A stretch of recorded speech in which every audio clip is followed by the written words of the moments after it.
On today's episode, we cover Jared's journey, a little bit on mental health. We talk about stewardship and what that means, and then we talk about AgSteward. Okay. So we'll get started with the Fast Five. What's your name? Jared Sorensen. What's your farm's name? So our ranch is Secret Pass Livestock. Where's your farm located? We are in northeastern Nevada. We're Elko County, about as far from Las Vegas as you can get and still be in the same state. And just about as different from Las Vegas as you can get. So we tell people we're more like Idaho than we are like Las Vegas. People think. Oh, yes. People think Nevada, they think desert, cactus, dry, nothing grows. Yeah, we're high desert. We're right up against the mountains, 4 seasons. Generally have snow on the ground by this time of year. We don't this year. Oh, wow. Yeah. And what year did you start grazing animals? Well, long before I was born, Cal. So my grandfather started out with sheep, and from the time he was young. So I grew up grazing sheep and cattle. And what species do you graze now? So we graze primarily cattle. We have had a sheep component off and on. We sold the sheep in the late 1980s. And so it's been primarily cattle. We do lease occasionally pasture for other people to bring sheep in.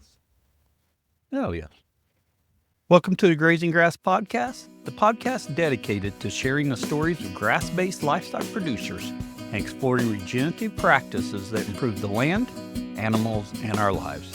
I'm your host, Cal Hardage, and each week we'll dive into the journeys, challenges, and successes of producers like you, learning from their experiences and inspiring each other to grow and graze better. Whether you're a seasoned grazer or just getting started, this is the place for you.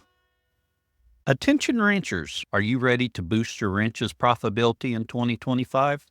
Join Noble Research Institute for Noble Profitability Essentials in McKinney, Texas this January 28th, 29th. This transformative 2-day course will help you unlock the full potential of your land and livestock.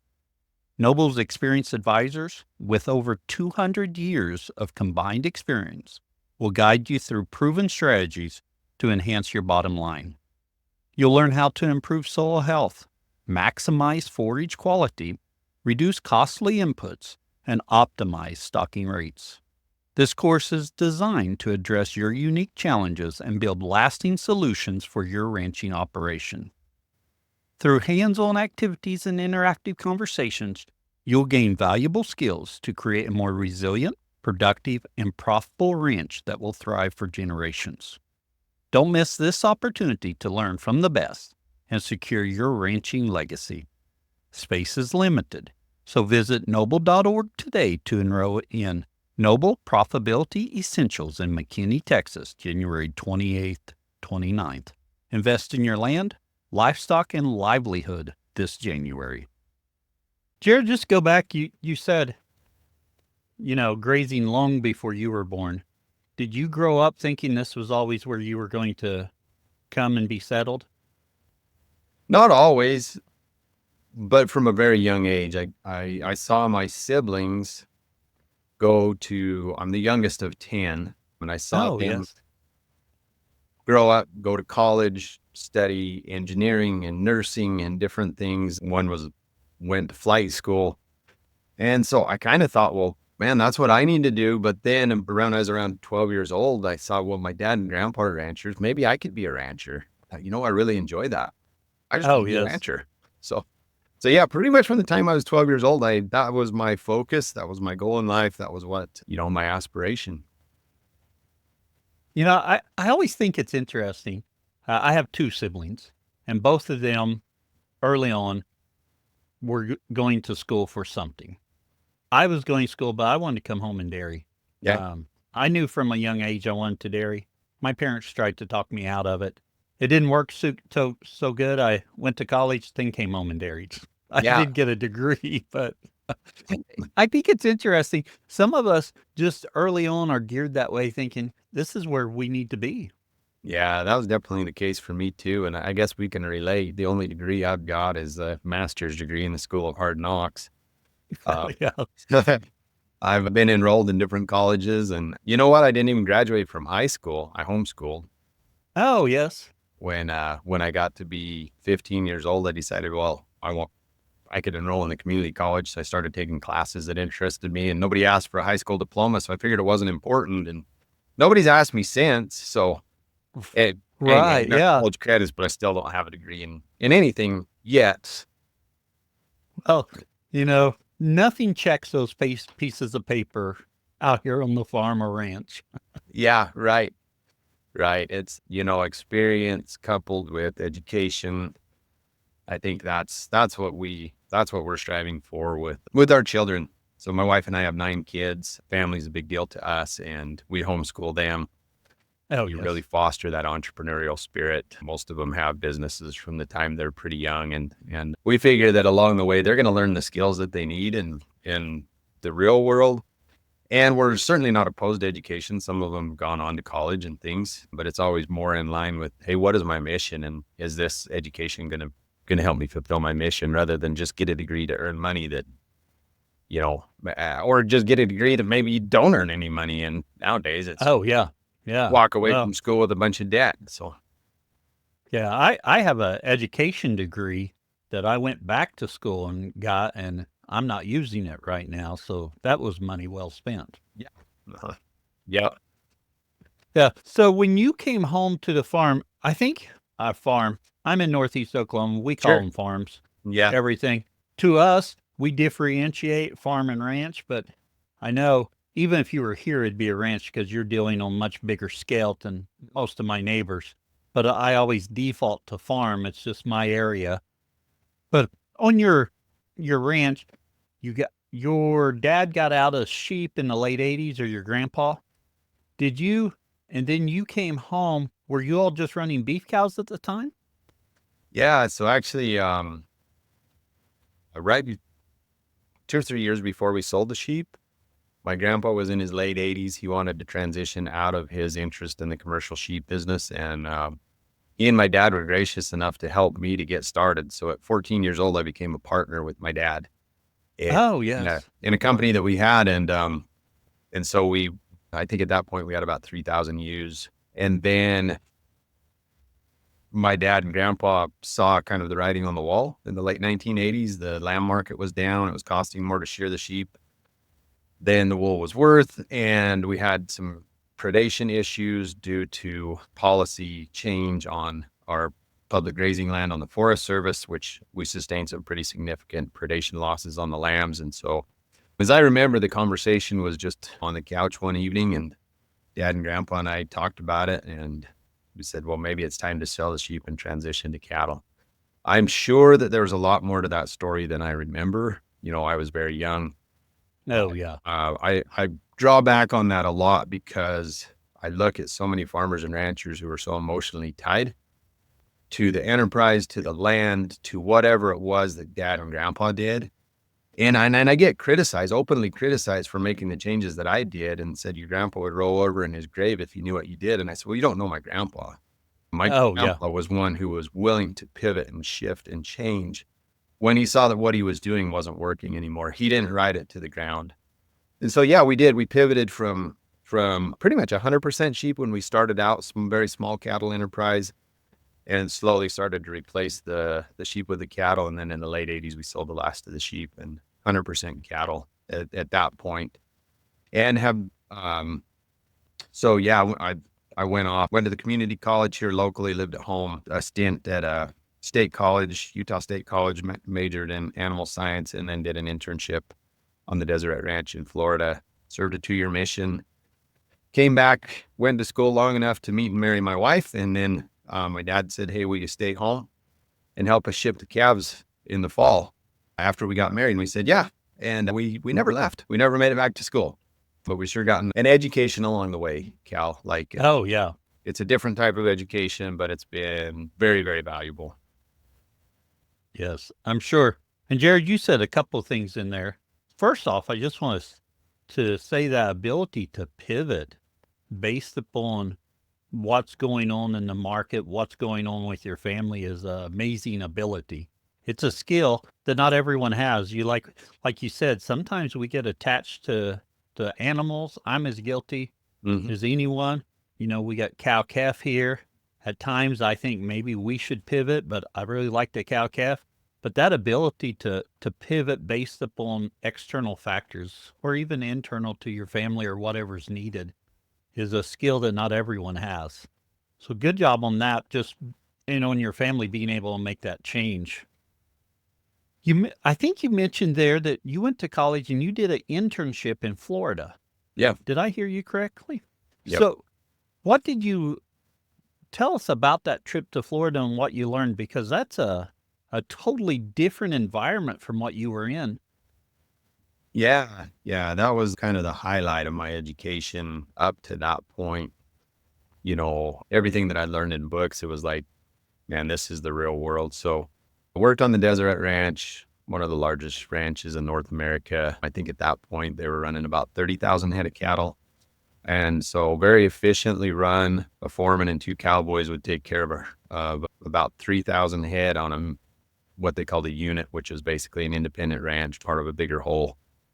Oh, And it was rotational grazing. It was kind of my first experience with somewhat rotational at that point, not super intensive, but we did move the cattle a lot. Very different environment. We went from what Savory Institute would term as a brittle environment here in the West to a very non-brittle tropical environment there in Florida.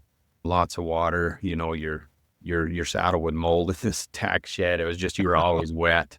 Your boots never dried out. So it was neat to be able to see the difference and work under a very, very competent manager, Paul Janot, who went on to, work in the King Ranch Institute and the higher ups in the Deseret ranching organization. I was only 18 years old, and so I didn't know enough to ask him questions, but I do remember his son was my age and, sitting out on the trampoline after dinner with another intern that was there and his son. And he explained, was kind of mentoring us, teaching us without us really knowing it, and gleaned some pretty neat things about the way he managed, the way he led. He was a really good leader.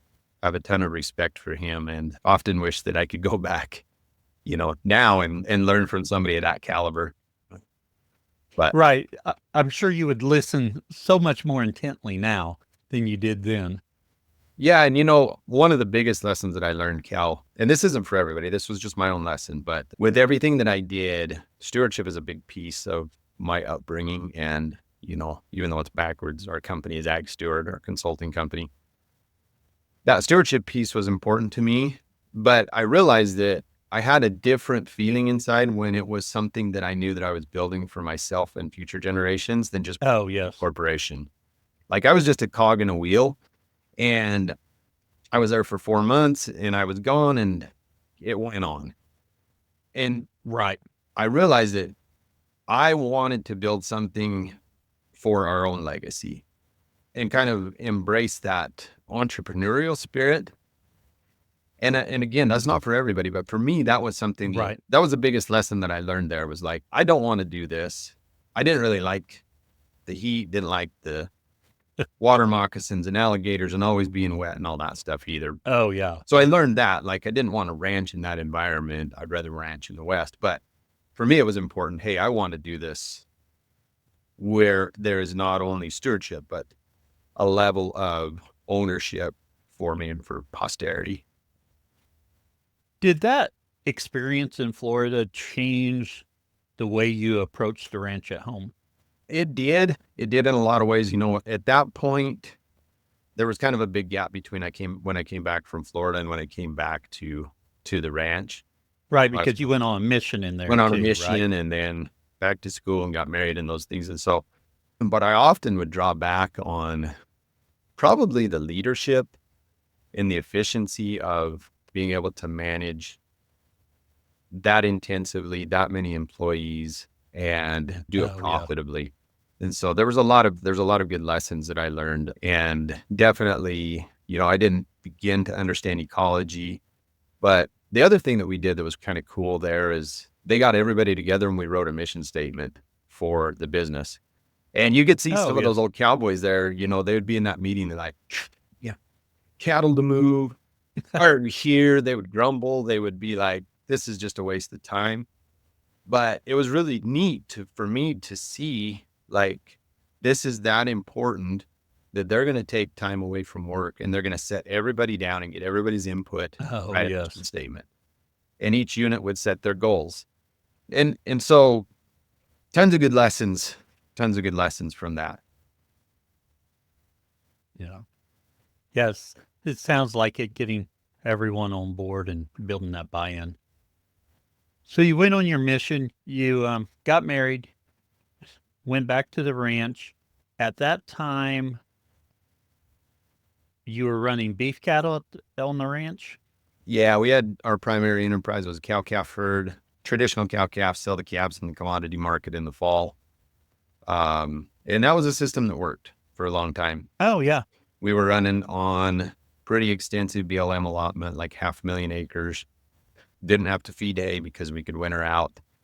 And then kind of the rules of the game changed. The wild horse population started to grow exponentially out on that allotment. And my dad was actually back up. My dad served his first mission, he and my mom, when I was like 24 years old. And we stepped to the stewardship of the ranch at that point. And things clicked along pretty good until kind of the rules of the game changed. We got to the point where we couldn't compete on the range with the wild horses. And my dad said, hey, should we sell the ranch? Should we sell this BLM allotment? And my dad was on like the fourth of their missions. He was in Mexico. And finally, third or fourth time that he asked me that, I realized that he wasn't going to tell me because he respected my position in management, but he was making his idea what he saw as the right idea, my idea, and letting me come to it all. Oh, yeah. And so my wife and I said, okay, Dad's inspired.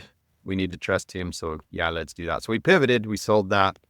Along with that, we shifted from, grazing year round out on an extensive BLM allotment to custom grazing all on private land. So pretty significant change. Oh, yes. Since then, we've tried different enterprises. We're still working to find the right enterprise mix for what our resource base is right now. It's still primarily cattle, but we custom graze cow-calf pairs and yearlings, direct market grass-fed beef, and then finished cattle for others. Oh, yes. Now you direct market some beef. So is that some you're finished? Do you buy some in for yourself that you finish out to direct market, or how's that working with your custom grazing?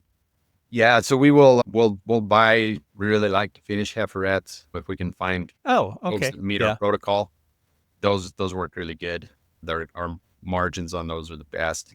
We do keep some of our own over and finish them usually around 30 months of age. And so finished on forage. And then, yeah, we've sold into some branded beef programs in the past also, as well as direct marketing. So on that direct marketing bit, just a little bit, how long have you been doing that portion? 2016 is really when my wife kicked off our company, Ruby Mountain Foods. Yes. Prior to that, we'd sold kind of like every ranch. There, people will come by, hey, I want to buy beef. It's like, sure, we'll take an extra one when we go to the butcher and just meet us and pick it up or whatever. But 2016 is when we made it a separate business, the marketing business that buys the cattle from the ranch. And so, yeah, that's about 8 years that we've been more on the direct marketing. And you're grass finishing them? Yep. Grass finishing, primarily finishing during the spring and fall, harvesting summer and fall. And then, we've got some back cattle now that are ready to go to butcher. We can get them finished and hold that finish into the winter. But we're experimenting with putting weight on using fermented forages. Had a really cool speaker on our last summit who talked about the potential of that, using fermented forages to be able to finish year round. Oh, yes. We're excited about that. That'll be interesting to see how that works for you. Yeah. We feel like, that could open up some avenues to be able to provide more of a consistent year-round product. So, oh yeah, And one thing on your direct to market, are you selling your beeves as halves and wholes, or are you selling them by cut? We are taking pre-orders right now, selling them as quarters, halves, and wholes. We have inventoried in the past, gone through the USDA process and sold in smaller packages down to like 16th or an 8th. Oh, yeah. And inventoried that and then shipped. At this point now, we are just taking pre-orders and then harvesting once or twice a year. And then our customers seem to understand that, they've got to kind of ration it out, and then that they're going to fill up the freezer again in the fall. Right. Yeah. Yeah. Well, very interesting. Jared, let's change gears just a little bit. Yep. I believe earlier this year, you all put, or not put in because it's kind of defeats the purpose, but you started utilizing virtual fence. Yeah. Yeah. How, what product did you go with, and how's that going for you? You've had about 6 months of use with that? Yeah, we went through the summer season. We utilized vents. They had some hiccups as far as some of the collars that they sent were not optimal. Something with programming, and so we definitely had a huge learning curve. Full transparency, we had a full-on wreck, Cal. We had Oh no! Well, and it's not that happens. It's not the virtual fencing part in and of itself, but we don't want to paint the picture like we got it all figured out here. We had some cattle get into some area with larkspur. Larkspur and cattle don't mix very well, and we tipped a lot of cows over. And it's tough when you're stewarding the land and you're stewarding these cattle. Oh yeah, you're like, holy cow! What are the financial ramifications? Plus, what does that do to your morale? It was a tough thing for our business. It was a tough thing for our family. It's a tough thing for the families that we were grazing cattle for. Learned a lot of lessons from it. We still don't know exactly how we're going to adjust going forward, because, this is a pretty extensive piece of country that we traditionally had run sheep on ahead of the cattle, and we no longer have access to that tool because of things outside of our control. And so right. The virtual fencing, I still think, has a place, and probably a bigger place, because we can exclude some of those areas. So I definitely, we definitely are committed to making it work. And we're also working in conjunction with Kateri on the carbon credit side to be able to show that through proper management, livestock grazing, we can actually sequester carbon on large acreages. And so it's kind of pushing the envelope a little bit, but we're optimistic that, we will be able to find a workable solution long-term. Oh yeah. But yeah, it's, you kind of, all of us at some point are going to go through that refiner's fire, and you kind of get tested. What are you made of? Do you have that resiliency to be able to keep going when things look like kind of hopeless? So I agree. And I think it's important we share those stories with people as well, because, we have social media out there showing the highlight reel, and sometimes that gives people a false image of what's really going on. So yeah. Yeah. Well, I assume you're still believing the potential of it, and you can get it going, and hopefully it goes better in the future. Yeah, absolutely. I mean, we've had conversations and with not only the virtual fence owners, but internally, what do we need to change up in our management? But the potential of the virtual fence to be able to implement rest into these large landscapes, I think, is huge. That's the one piece that we haven't been able to do on this, through herding and time changing up season of use, we've been able to see some improvement. But because it's not feasible to be able to cross fence it, it was really tough for us to move the cattle out of the area and not have them return. And so we couldn't provide that rest period that we needed. Oh, yes. Which now, that's our hope, is that we can do that. I don't know that we're ever going to be super intensive on this steep, rugged, rough country. And I don't know that we need to be either. I think our marginal, we are very intensive on our irrigated meadows, daily moves, every other day moves. Oh yeah. Multiple times a day. that's going to respond really well. These uplands, I'm not seeing the practicality of doing that up there yet. And maybe that's a paradigm for me.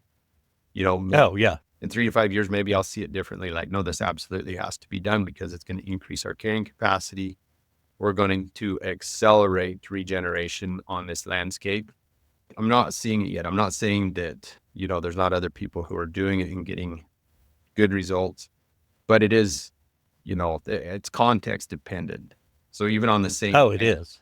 Our management is going to adapt very much between our lowlands, our mid, kind of our benches, and then uplands. So I see huge potential for the virtual fencing. I see potential in my area for it, and I'm not talking about stringing a poly wire more than a eighth or a quarter of a mile. I strung one today, a quarter of a mile, to break some stuff up, but I'm not dealing with the area you're dealing with. Yeah. So I think especially like, I hope it's never mandated by agencies. Like, I never like that top-down approach. Oh. But if people like A.G. Smith on the Cottonwood Ranch that are doing it voluntarily, I'm all for that. And if they have data to back it up and say, hey, here's our before and after pictures, here's what we've been able to do. And most importantly, this is how it's translating to the profitability of the ranch. We can't leave out that component. Like, what we do needs to be profitable. It's got to be regenerative, but we also have to make sure that, hey, this family can stay here for generations to come. And so that's why, early adopters, I think sometimes we have to go through these learning curves, and they're expensive. They're painful, they're hard, but there's also a lot to gain as we learn. Oh, yeah. And then hopefully others can learn from our experiences as well. And, they don't have to repeat those same mistakes. They'll get to make their own mistakes. Right. I definitely try and make my fair share. Oh, yeah. We got to fail a couple of good things every year, right? Right. But who says it that if you're not failing, you're not trying hard enough? Oh, yeah. Yeah. I know there's a lot of that goes around. Just use failure as fertilizer, and it's part of growth, Cal. Yeah. Let's talk about stewardship. And in fact, that's going to be our overgrazing section for today, sponsored by Redmond. At Redmond, we know that you thrive when your animals do.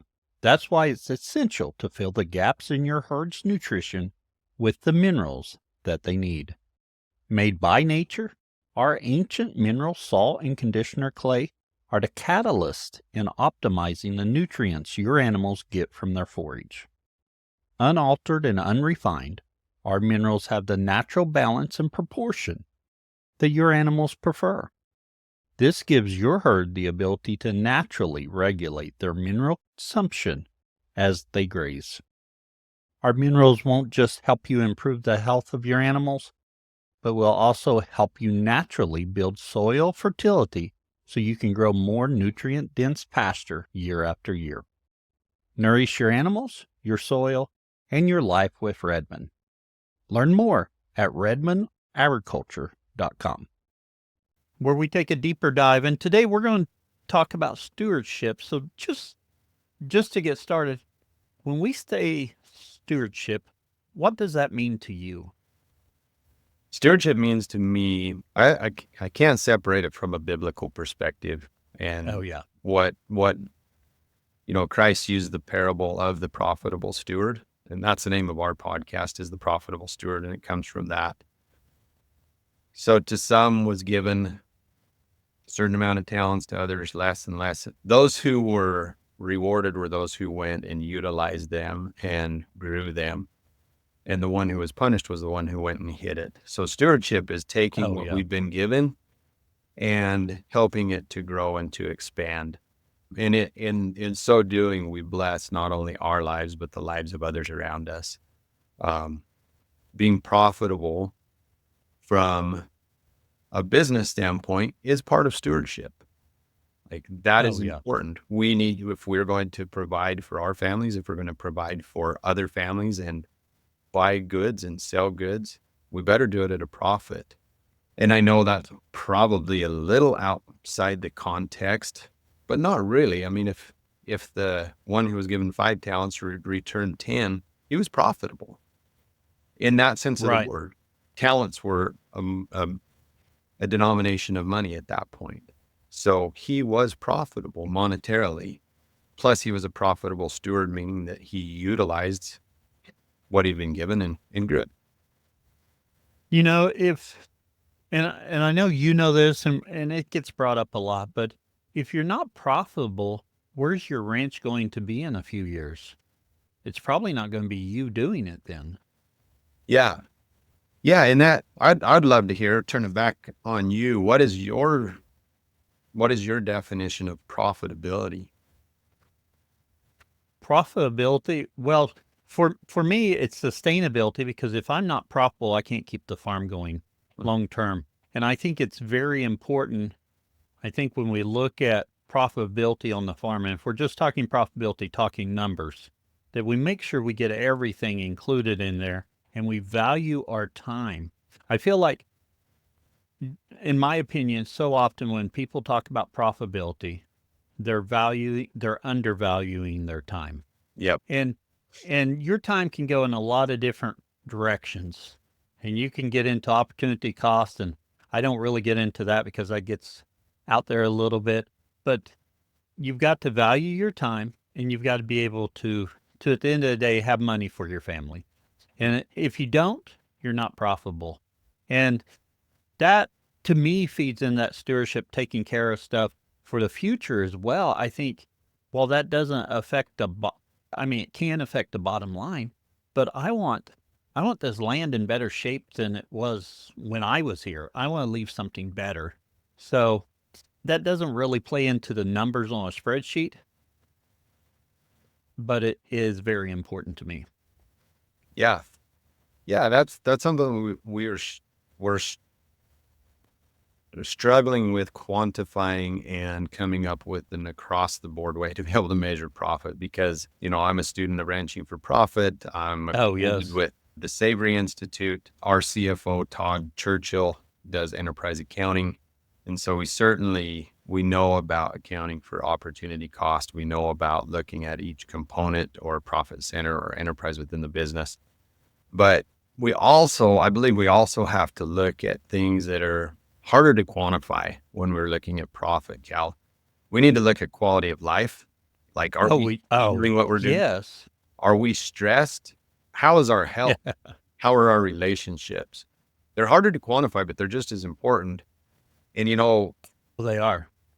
In agriculture, like, you probably heard the statistic that, the suicide rate in the agriculture industry is the highest amongst all industries. Yes. Why is that?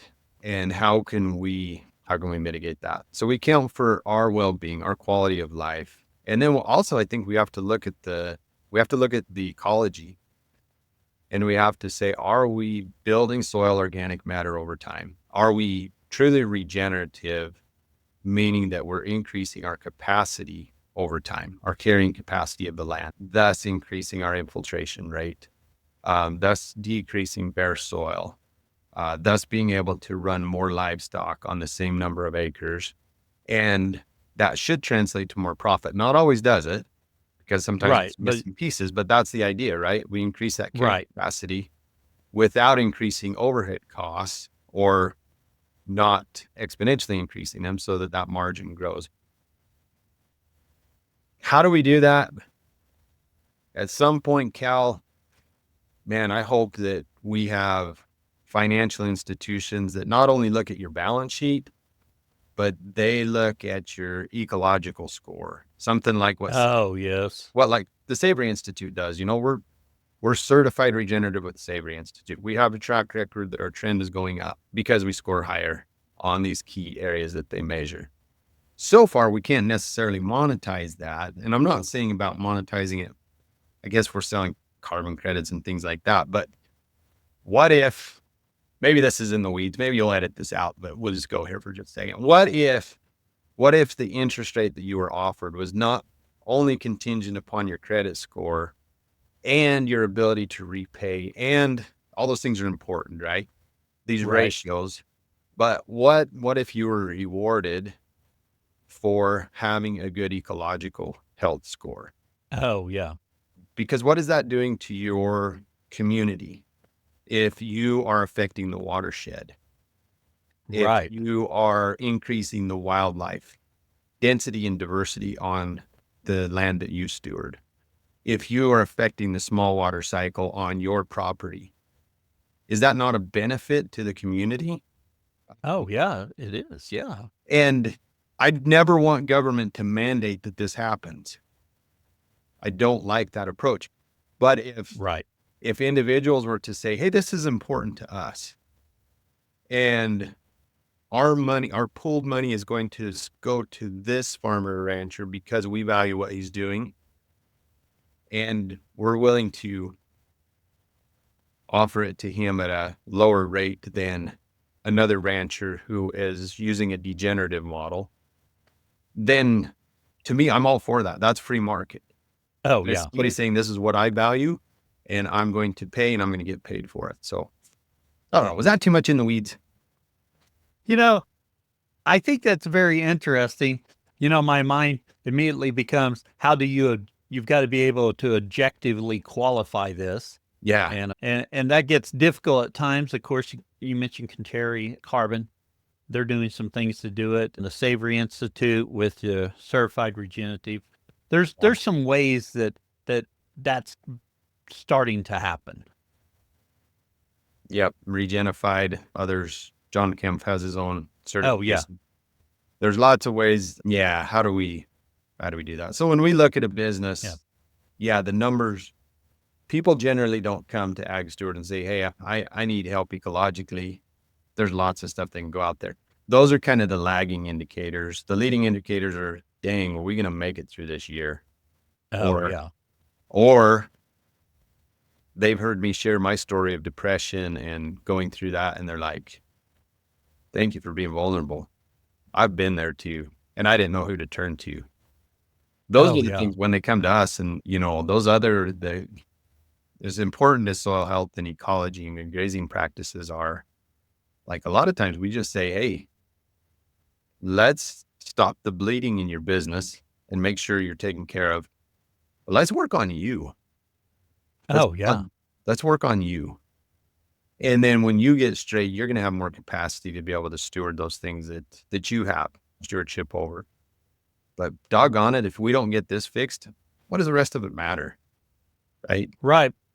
Well, just use that analogy of the airplane going down. You've got to put on your own oxygen masks first before you can help someone else.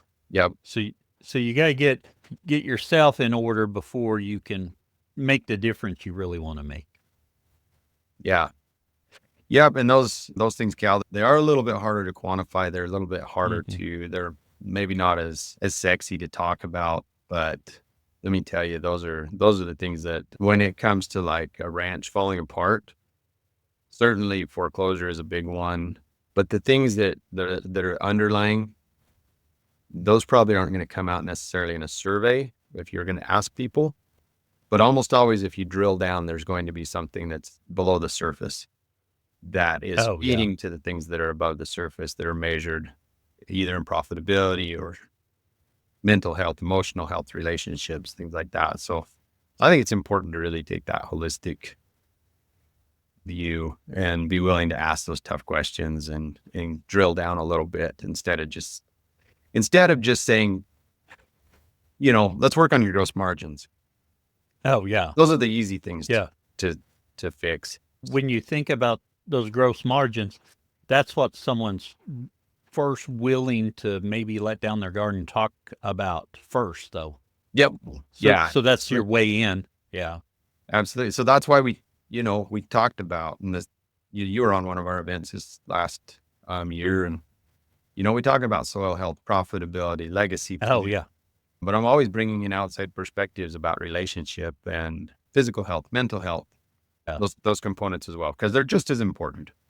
Oh, they are. And, mental health is discussed a lot more than it used to be, but it's still probably not at the point it needs to be. Yeah, it's still kind of taboo for our industry. Right. Yeah. Hopefully hopefully through some of the work that we're doing and others that, people know that there is help out there. There absolutely is. And probably the only thing I need to say on that subject is that I've never seen anybody who has in the depths of depression who doesn't have somebody within their circle of influence who can help them. Like God's never going to put us on an island, put us on the end of our rope. He's always going to have somebody.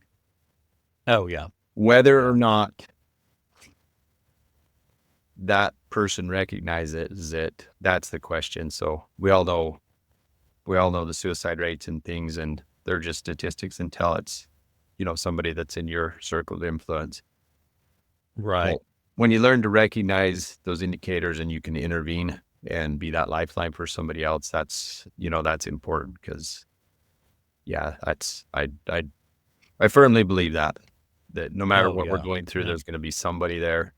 I've seen it with my own experience. I've seen it in the experience of others that there's somebody there that's going to reach out and help us, or somebody that hopefully we have the capacity to reach out to and the humility to.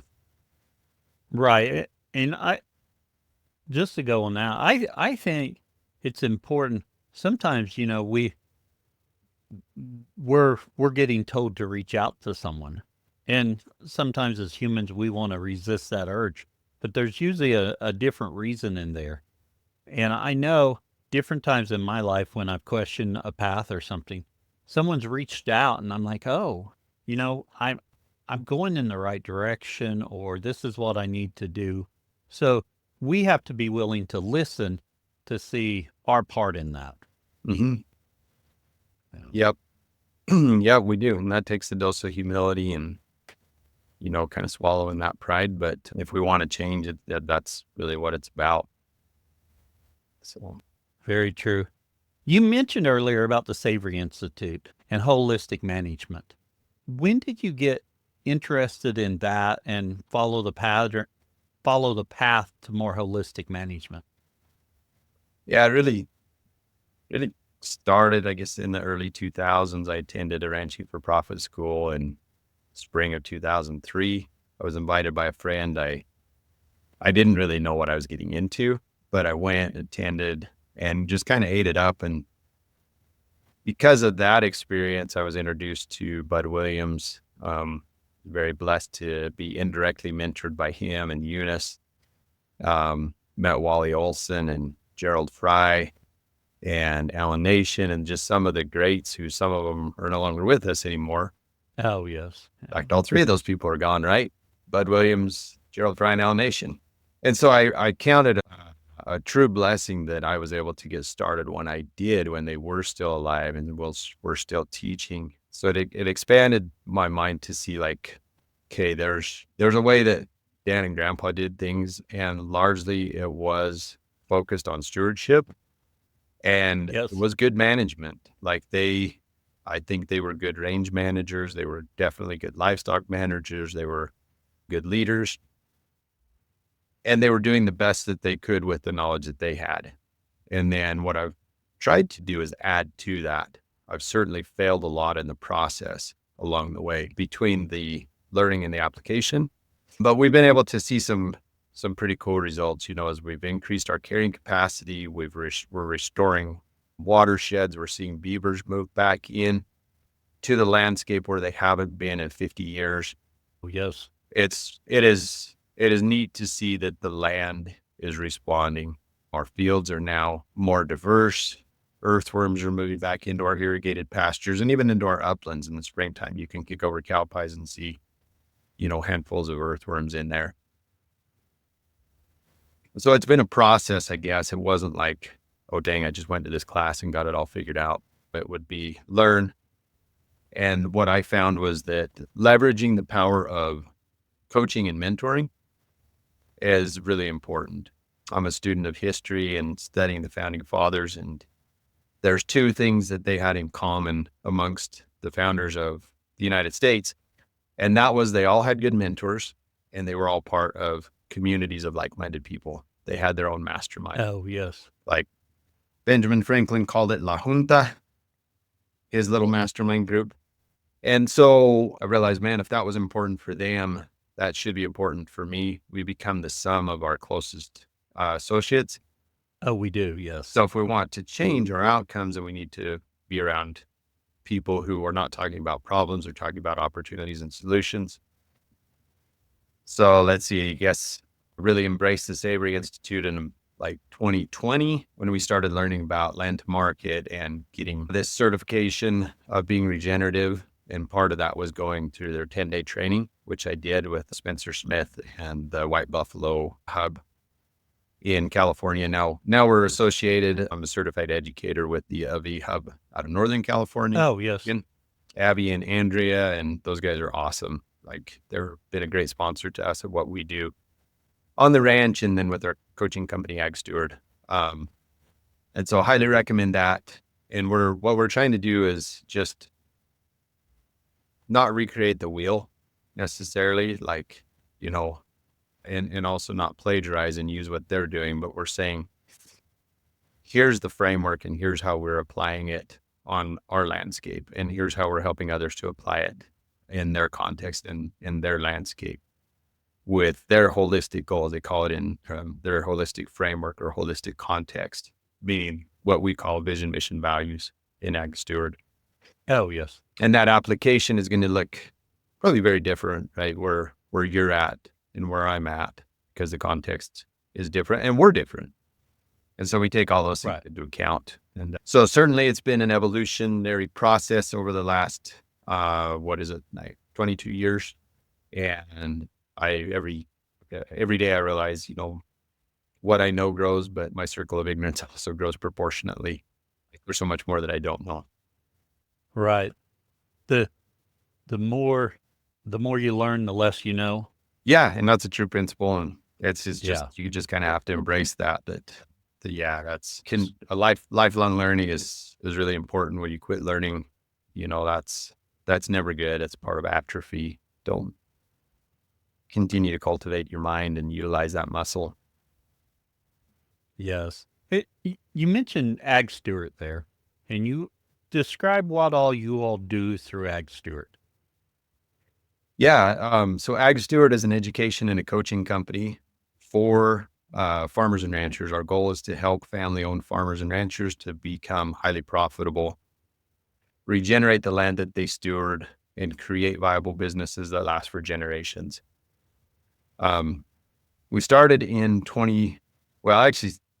started coaching and mentoring and having interns from the time that we took over management of the ranch in the early 2000s. Oh, yes. So 2022 is when 2022 is when we kicked off AgSteward. We did a virtual summit with multiple speakers. And then we rolled out, hey, this is what our mission is. And our product and service is to be able to work with families one-on-one, to be able to help them identify their blind spots, recognize their opportunities, get clear on where their vision is, and create a path to be able to get there, which includes profitability, quality of life, land regeneration, proper stewardship along the way. And then in 2024, we ramped things up and we started doing quarterly summits and twice a month expert interviews, webinars that are repurposed on our podcast channel as the Profitable Steward podcast. So that's really the mission of AgSteward, is to be able to connect people, going back to what the founders found, and it was existed long before that, but the coach, the mentor, the community, and then a level of accountability coupled with the education. And so there's so much education out there on social media, classes, YouTube. It's all out there. What we're trying to do is help guide people through that and say, okay, where you're at right now, here's the experts, here's the people that you need to be able to get to your goal. So you don't get, because, my journey's been 20 years and I've certainly had some great coaches and mentors, but very few of them knew the principles of coaching to ask why and drill down, and to ask, let's get to know yourself first, and then we can better guide you on this path. So instead, and it's never going to look like a straight line, Cal, but instead of going here and here and here and be very disjointed, we can say, okay, here's a more direct path to be able to get to your goal. The likelihood of success is going to increase along the way. With the virtual summits that you're doing quarterly now, how is that going? And just give kind of an overview for our listeners if they're not familiar with it. Yeah, that's been very well received. We've had attendees from across mostly the United States, Canada, Central South America, and then other continents, Australia, South Africa. It's neat to see that this message of regeneration is resonating with people across the world. Oh, yes. And we've been very blessed, like the people, including yourself, who recognize that, hey, there's this guy that's trying to do this, and we're going to support him. And hopefully it goes back to you as well. Like we're able to connect, we're able to share. Right. And I'm not going to ever run the Grazing Grass podcast. Your message is unique. It's different. It's yours. My message is unique and different, but there's some complementary things that can happen there. And so that's my goal, is that as guest speakers come on, the listeners can say, hey, this is the piece that I need. And kind of what our guarantee is that if you show up and you're attentive and you participate, you will know the next step that you need to take on your regenerative journey. Oh, yeah. Yeah. And a lot of times that might be working with somebody. Sometimes it's working with AgSteward as we serve as your guide on that process. Sometimes it's more like, hey, my weak link is really on the production side. I've got to dial in why my yields have gone down when I switch to regenerative practices. And so it might be working with one of our colleagues that's able to dive deep and say, hey, here's what happened when you pull off of synthetic fertilizers. And here's what we can do to be able to get you back into production and profitability quickly so that you can. Oh, yeah. So yeah, I appreciate you asking. It's been very rewarding to see that it's received within our community, Cal. And so we have another one, January 21st and 22nd. I have a pretty awesome lineup of speakers. I think it will be the same URL, legacy.agsteward.co. We usually try to stick to that same URL across the board. We have twice a month events that come out. If you just search for AgSteward on social media, you can usually find those with expert speakers. Generally, there's a regenerative agriculture flair. Sometimes they're relationship experts. Sometimes very much geared upon entrepreneurship and don't know the difference between a heifer and a steer. And I think that's valuable too, because they can look at our. I do. Yeah. Yeah. And give I agree. feedback. So, yeah. I think those virtual summits are a great way to listen to a lot of different people and to find out information, and they're priced very reasonably.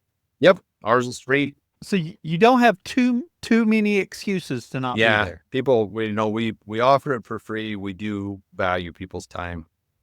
And so we realize, okay, your investment of time is your payment to get started here.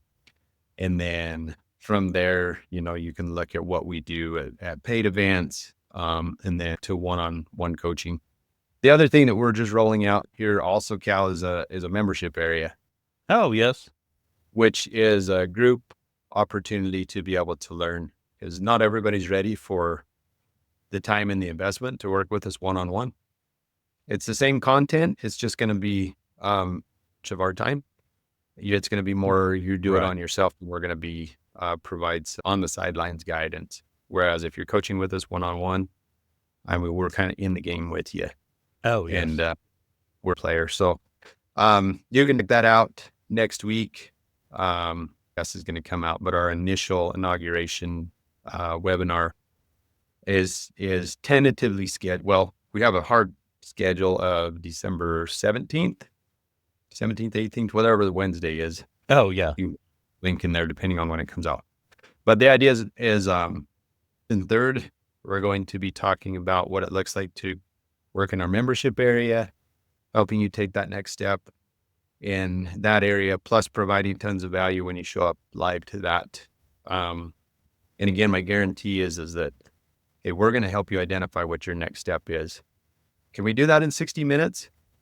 Well, if we can't, then I'm going to open it up and I'm going to say, jump on a one-on-one call with me or one of our coaches. And we'll do a deep dive, like, how can we help you? Because we want to be sure that, we're actually providing value to you. So that's the first and third. And then the second and fourth is when we have a guest speaker come on. And those are happening every month. So four different classes, they're all free. And that's a good way to be able to kind of check out what we do, see if it's a good fit. Very good. We'll put a link to that in our show notes. And Jared, it's time for our famous 4 questions. Same 4 questions we ask of all of our guests. Today's famous 4 questions are sponsored by Manderley Farms Grazing Conference. Attention all farmers, ranchers, and land enthusiasts. Join us for an unforgettable grazing conference on February 21st and 22nd, 2025. At the beautiful Manderley Farms in Pikeville, Tennessee, nestled in the scenic Sequestration Valley. This is your chance to learn from the best in the business. Our speakers include the renowned Greg Judy alongside the dynamic duo, Greg and Debbie Brand. Expect engaging sessions, informative pasture walks, and interactive question and answer sessions with our experts. Discover how to revolutionize your land management with regenerative grazing practices. Whether you're looking to enhance soil health, increase biodiversity, or improve your pasture productivity, this conference is tailored for you. Don't miss this opportunity to grow your knowledge and your farm. For more details and secure your spot, visit www.manderleyfarms.com. That's MANDERLEY. See you in the Sequestration Valley. And our first question, what is your favorite grazing grass related book or resource? A great question, Cal. I don't know if I can boil it down to just one. I'll tell you maybe the top 3 things that have helped me. They're not necessarily in order of importance here. My experience working with and seeing Nicole Masters, that opened my eyes that, hey, there's a whole world that microbial life that's beneath our feet. And there's a lot of other people that talk about that now. But for me, she was kind of the one that opened that window and helped me to see that we're not only livestock managers of the livestock above ground, but our underground herd. Yes. So Integrity Soils, great resource. Highly encourage folks to be able to go and check out what Nicole Masters does and her team. Second, the Savory Institute. Alan Savory's books are kind of hard to get through, but if you're brand new to it, check out his TED Talk. It's it is world famous of being able to disseminate that information in a way that resonates with people, whether they're in agriculture or not. So plug into the Savory Institute. And then the third thing that I've seen, I would have to say stockmanship is a big component to proper grazing. I was blessed to learn, and certainly I'm not an expert in it, but paradigm shifting, working with folks like Bud Williams, Steve Cody, and some of their students. My boys have been to Richard and Tina's school.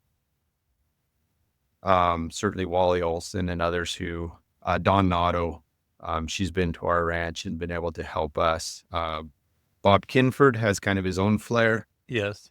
Josh and Gwen Hoy. Those are some of the really good practitioners that I know personally that are able to help a person to implement that, because I've seen when you implement a more intensive grazing strategy and the cattle aren't adapted, it can be very stressful to the cattle and to the people. So it's imperative that you learn proper stockmanship skills, being able to get the principle is the cattle at the right place at the right time for the right reason with the right behavior. And if you can do that, you're going to have success in your grazing practices. Yeah. Excellent resources there, Jared.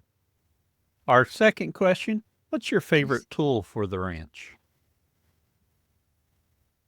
Cool. Oh man, again, you're asking me, so my mind goes to different things. I'm not a super techie guy when it comes to the ranch. But like practical tools like pasture map Oh, yes. has been a great tool for us to be able to put a grazing plan together, and then also to be able to share with people that come in as contract labor. Like when you tell them to go fix a fence, we know that they're not going to go fix the neighbor's fence. If you say, hey, go Oh, fix cow hollow, they can put it on their map and they can see when they cross the boundary into the neighbors. And so, when you're operating on a large scale, to us, that's been really valuable oh, to yes. be able to have more of a tactical tool. We're more old school. We utilize horses a lot. And so we try to foster that. My boys like to rope. So being able to pasture doctor and having that component to the stockmanship and to the herd management, and being able to foster that culture, that's also pretty important to our Oh, yeah. operation, and kind of a lost, not a dying art, but it is, as we utilize drones and virtual fencing and ATVs and UTVs and all that stuff. That's a component that we don't want to see go obsolete. Right. Yeah.